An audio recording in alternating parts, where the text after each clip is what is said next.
চাচা পায়ের রিস্কার এখন বাতাসে, পায়ের রিস্কার এখন বাতাসে সারাদিনে মারা যায় ভাড়া 300-400 টাকা ম্যাক্সিমামই অটো রিস্কা।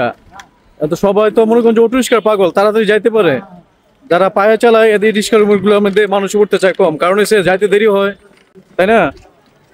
অটো রিস্কা তো অনেকেই গ্যারেজ মালিক থেকে ভাড়া নিয়ে চালায়, আপনি তো এটা করতে পারেন, তাহলে দৈনিক ভাড়াটা একটু বেশি মারা যায় না? গাড়ি ধরলে আবার দিবেন, আবার আমার দেওয়া লাগে 10 দিন থাকলে 400 টাকা দিনে দেওয়া লাগে, আবার 10 দিন পর গাড়ি দেয় আবার 2-4 হাজার টাকা লাগে, ওটাও দেওয়া লাগে 420 টাকা জমা।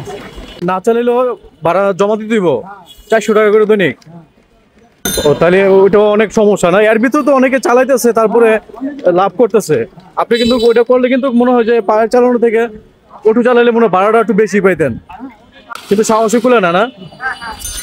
যাক আমি নামবো, ওই সামনে নামাই দেন, আমাকে সামনে নামাই দেন। কত টাকা এখান থেকে ভাড়া? 20 টাকা? শরীর টুল একদম গামে গেছে।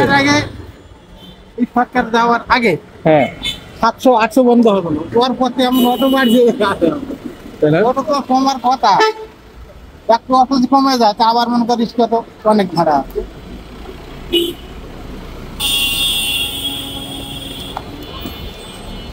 যেই নোট মাগদি নাই? হ্যাঁ 20 টাকা দিলে অত নোট ভাঙতে পারে, কোন টাকাটা ধরেন? 20 টাকা হলো। যান ওকে চা খায় না, চা খান।